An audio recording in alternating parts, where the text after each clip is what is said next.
জীবনের এই পর্যায়ে এসে একটা জিনিস খুব ভালো করে বুঝতে পারলাম, জীবন মানে ধৈর্য ছাড়া আর কিছুই না। কেউ ছেড়ে গেল ধৈর্য, কেউ রাগ করলো ধৈর্য, কেউ দু চার কথা খারাপ কিছু শুনিয়ে দিল ধৈর্য, কেউ কিছু না পেলেও ধৈর্য, কেউ পেলেও বা ধৈর্য।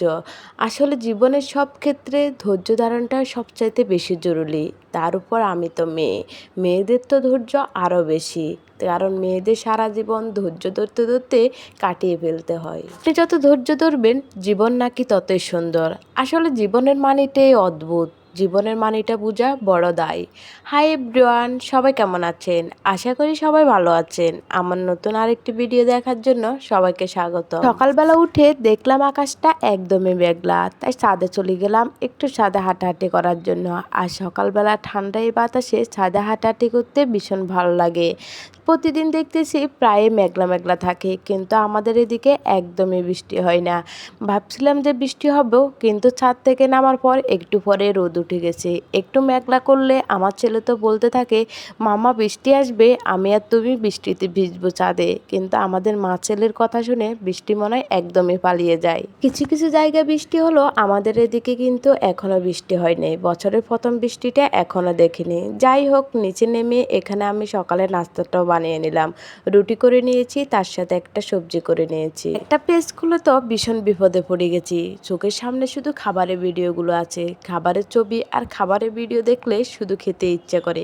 যখনই ভাবে একটু ডায়েট করব, তখনই দেখি চোখের সামনে শুধু খাবারের ভিডিও আর খাবারের বিভিন্ন রকম পিকচার আসে। উল্টো ডায়েটের কথা একদমই বদলে যায়। নিজেকে নিজে সান্ত্বনা দিই, একদিন খেলে কিন্তু কিছুই হবে না। কিন্তু আমি প্রায় সময় এরকম করি, আমার কিছু খেতে ইচ্ছে করলে সেটা আমার বানিয়ে খেতেই হবে।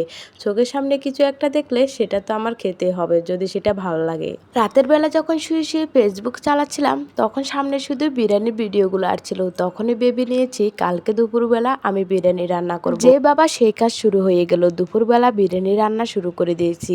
আর এখানে আমি মাংসটা ভালো করে কষিয়ে আলাদা করে মাংসটা করে নিচ্ছি, আর এদিকে পোলাওটা বসিয়ে দিয়েছি। আমার থেকে মনে হয় যে পোলাওটা আলাদা করে করে নিয়ে তারপর যদি মাংসটা অ্যাড করা হয়, তাহলে মনে হয় যে বিরিয়ানিটা একদম জর্জরে পারফেক্ট হয়। আমি কিন্তু এত ভালো বিরিয়ানি রান্না করতে পারি না। বাসায় যা উপকরণ আছে তাই দিয়ে নিজের খাওয়ার জন্য ঝটপট বিরিয়ানি করে নিই। আর এখানে একদমই কম মশলা বিরিয়ানি করে নিয়েছি। আর এই বিরিয়ানিটা খেতে কিন্তু ভীষণ ভালো লাগে। একদম ঘরে যা আছে তাই মশলা দিয়ে বিরিয়ানিটা করে নিয়েছি। কিন্তু আমি প্যাকেটের বিরিয়ানি মশলাও ব্যবহার করেছি একদম সামান্য। মাঝে মাঝে যখন আমার হুট করে বিরিয়ানি খেতে ইচ্ছা করে, তখন কিন্তু আমি এইভাবে বাসায় যা উপকরণ আছে সবকিছু দিয়ে কিন্তু বিরিয়ানিটা ঝটপট করে বানিয়ে নিই। আর খেতে কিন্তু ভীষণ মজার হয়। অসংখ্য ধন্যবাদ এতক্ষণ পর্যন্ত ধৈর্য সহকারে আমার ভিডিওটি দেখার জন্য। আমার ভিডিওটি যদি ভালো লেগে থাকে, লাইক কমেন্ট শেয়ার করে পাশেই থাকবেন। Thank you for watching video.